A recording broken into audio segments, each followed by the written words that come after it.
سلام، من دکتر آریانم. من دکتر تینا هستم. امروز میخوایم با هم دیگه 7 از رایج‌ترین سوالاتی که میشنویم و بهش پاسخ بدیم. شاید سوال خیلی از شما باشه. با ما همراه باشید.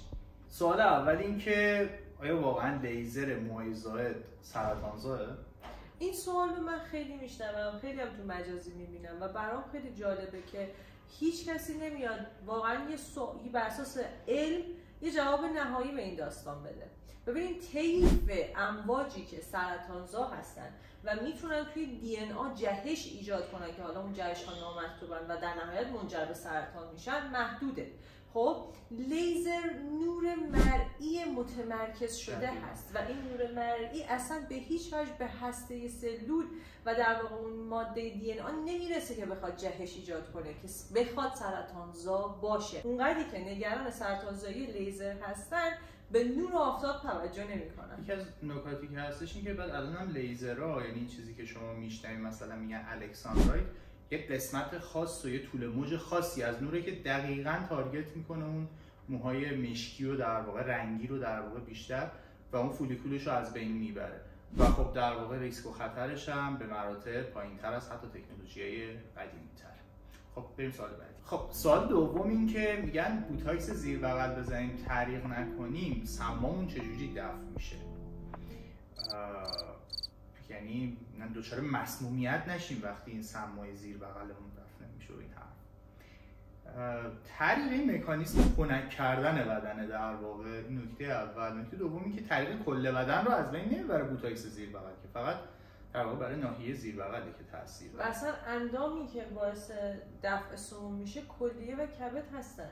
اصلا تعریق اونقدر تاثیری ندارن توی هیچ گونه دفع. بیشتر مکانیسم خنک کردن بدنه و خب یه مقداری هم آب و الکترولیت از دست میدین، در واقع انگار نمک از دست میدین که اونم باید با خوردن حالا نوشیدنی‌های ورزشی که ایدئال ترین حالتشه یا در واقع آب و چیزای شوری که حالا مصرف میکنیم اون رو جایگزین بکنیم.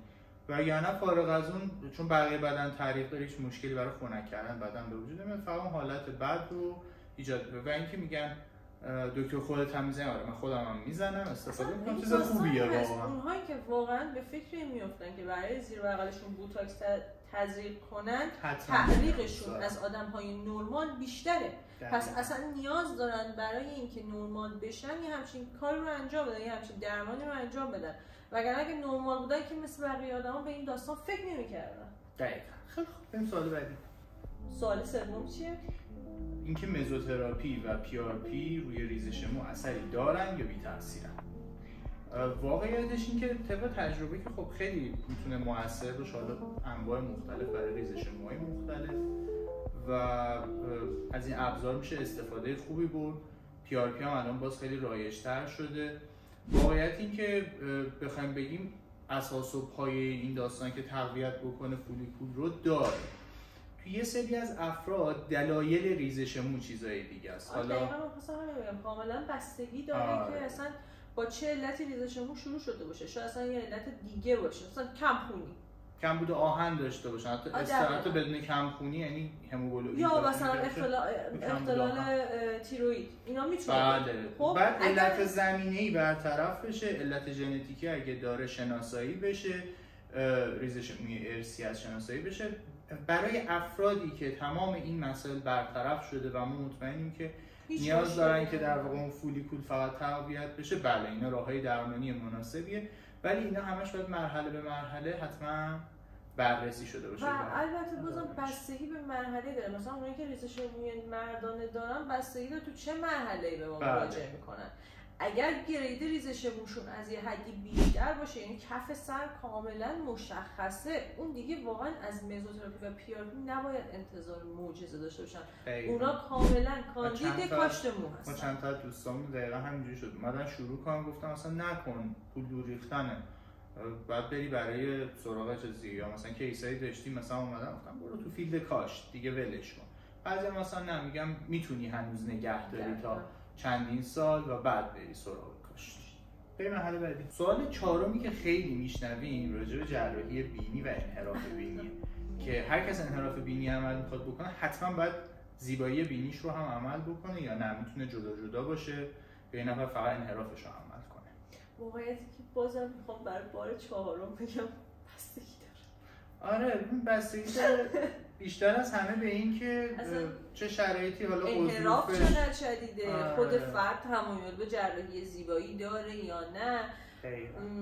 مثلا بعضیا از در واقع رو مورفولوژی بینی مشکلی نداره ولی مثلا اختلال تنفس دارن، مثلا تو شب پرناس میکشن، بعد مشکلات سینوزیت مزمن دارن، عکس که میگیریم کاملا اون قضروف و اون سپتوم میانی کاملا جاده چالوسه. آره اونا خب آره اونا بدون نیاز به اینکه حالا عمل زیبایی انجام بدن میتونن انحرافشون هم عمل کنن. اصلا دو تا بحث جداست، این یه فیلد درمانی اون یه فیلد زیباییه و این دو تا کاملا میتونن همزمان باشن ولی آره میشه با هم انجامشون داد. ولی واقعیت اینه که نفر فرم بینیش راضیه ولی مشکل تنفسی داره که مرتبط با بینیش، حالا چیزایی که تینا هم گفت ممکنه علل دیگه هم داشته باشه ولی مرتبط با بینی داریم صحبت میکنیم. بعدا میتونه بره مثلا فقط همون صرفا عمل بکنه و حالا اون انحراف رو برطرف بکنه. بریم سوال بعدی. سوال 5. این سوال خیلی جالبه. میگن که میپرسن لیفت صورت اگر انجام بدیم، بعضی از کیس‌ها رو ما رد میکنیم دیگه، مثلا خودم رد میکنم میشه جراحی پلاستیک، میگم که مثلا نیاز به لیفت صورت داریم. میگه لیفت صورت بکنم تا آخر عمر برام میمونه، چه لیفت ابرو چه لیفت صورت، چه هر لیفتی شاید 10 سال 15 سال ماندگاری داشته. بعد شما روند پیری رو دارین طی می‌کنی، یعنی به هر حال این 10 تا 15 سال آینده شما 10 تا 15 سال پیرتر شدید و غالباً افتادگی هایی که به وجود میاد طی اون 10 تا 15 سال رو نمیتونه کامل جلوشو بگیره. ولی خب بالاخره وقتی شما این فیس لیفت ابرو رو انجام میدین سالیان درازی برای شما ماندگاری 10 تا 15 سال هم کم نیست و در واقع شما رو 15 سال جلو میندازه. یعنی یه شخص 70 ساله وقتی 55 ساله نشونم بده خوبه واقعا. هدف ما از پیشنهاد دادن خیلی از درمانا به صورت اولیه برای خیلی از مراجعین مثل هایفو، مثل انواع اقسام لیزرهای درمانی، مزوژل ها اینه که انقدی پوست رو سالم و سفت نگه داریم که این جراحی به تعویق بیفته.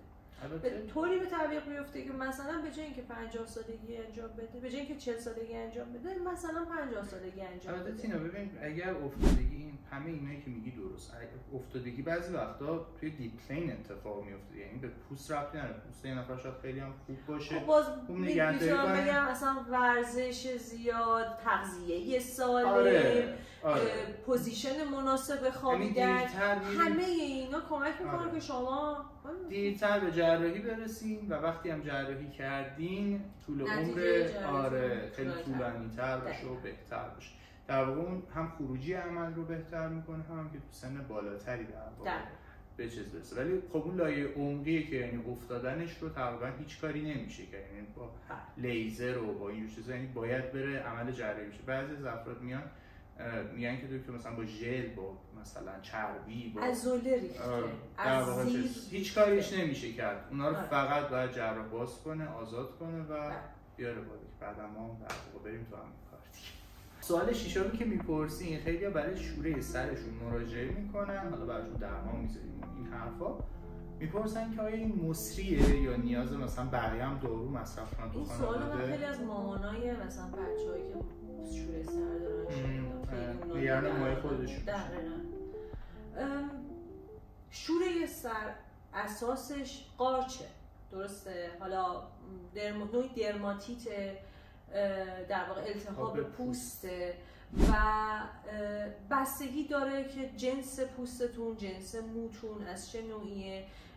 خیلی ها ممکنه در مثلا مواجهه با شوره فردی که شوره سر داره قرار بگیرن ولی نگیرن به خاطر حالا نوع پوستشون و نوع موشونه، ولی اونطوری که همه فکر میکنن نه، ساز زمینه‌شو داشته باشه، معمول نیست. درسته ما داروی ضد قارچ میدیم، حالا مثلا داروی دیگه میدیم، ولی اونطوری که شما فکر میکنید نه، مصری نیست. آره دیگه، چون من بعضی وقتا شوره میگیرم مثلا مرتبط با استرس، ولی مثلا تینا نمیگیره، مثلا بالش یه چیزی رو افراد باید توجه بکنن اینه که فرد ممکنه از خودش مجدد بگیره. برای ما همیشه توصیه میکنیم کلاه یا مثلا روسری یا چیزی که با تماس دارن، رو بالشی اینا حتما هفتگی عوض بشه، مثلا تو طول دوره درمان و خوب شسته بشه تا حالا فرد از خودش دوباره نگیره. دقیقاً. و این رعایت بهداشت از همه چیز مهمتره، به علاوه اینکه حالا تحت نظر پزشک که حالا خودتون هم میتونید، یعنی چیزی نیست اوور د کانتر، در واقع داروهاش هم OTC اصطلاحاً میتونید برید بگیرید. معمولی که حالا بسته به نوع چیز بعضی وقتا دوره‌ای بین شامپوی کتوکنازول و پریتیون زینک معمولاً فاصله میندازن و هر سری یه دونه رو استفاده میکنن تا بهبود کامل پیدا بکنن. خیلی خب بریم سوال بعدی. سوال آخر که از دکتر تینا آماده شده بود، راکوتان باعث ناباروری میشه؟ سوالی که باید خیلی راجبش صحبت کرد. واقعا راکوتان یه مبحثیه که خیلی جای بحث داره، مریضاش باید به شدت سلکت بشن، اما نه باعث ناباروری نمیشه. درسته که حین در واقع استفاده راکوتان و طی دوره درمان یه سری تغییرات کبدی و تخمدان دیده میشه توی سونوگرافی، اما به محض قطع دارو این تغییرات هم برطرف میشن. در نتیجه هیچ مقاله‌ای نداریم که نشون بده راکوتان باعث ناباروری میشه. ولی خب بعد آزمایشات دوره‌ایشون انجام، آزمایشات دوره‌ای باید انجام بدن. اصلا میگم مریضا باید به دقت سلکت بشن. برای هر نوع آکنه‌ای نمیدیم، خیلی باید شدید باشه حتما راکوتان نیاز داشته باشه و ماهانه از لحاظ کبدی، از لحاظ خونی، چربی خونی حتما باید چک بشن. یعنی دارو نیست که خب شما استفاده کنید و برین دیگه نیاین. دقیقاً پروفایل چربی و پروفایل کبدی کامل باید چک بشه، ولی واسه ناباروری نمیشه، مشکل خاصی ایجاد نکنه ولی اصلا ارتباطی با باروری نداره. و این که اگر جدی بگیرین آزمایشاتش، من دیدم بعضیا باورشون نمیشه، خیلی جدی بگیرین، سر موقع انجام بدین، چون اگر آسیبی برسونه آسیبش میتونه جدی باشه. یعنی یه جورایی داروییه که خطرات خاص خودش رو داره. آسیب هم در مرحله اولیش قابل برگشت، یعنی میگم مشکلات کبدی قابل ما به صورت ماهانه چک میکنیم و اگه مشکلی باشه دارو رو قطع میکنیم. بسیار خیلی ساده. رسیدیم به آخر این ویدیو. اگه سوالی براتون پیش اومده و فکر میکنین که باید بپرسین، به ما بگین که تو ویدیوهای بعدی هم از اونها استفاده کنیم و بهتون جواب بدیم. و اگر خواستین با ما ارتباط بگیرین، هم از طریق پیج اینستامون، هم که میتونین چنل ما رو سابسکرایب داشته باشین تا آپدیت بشین. مراقب خودتون باشین.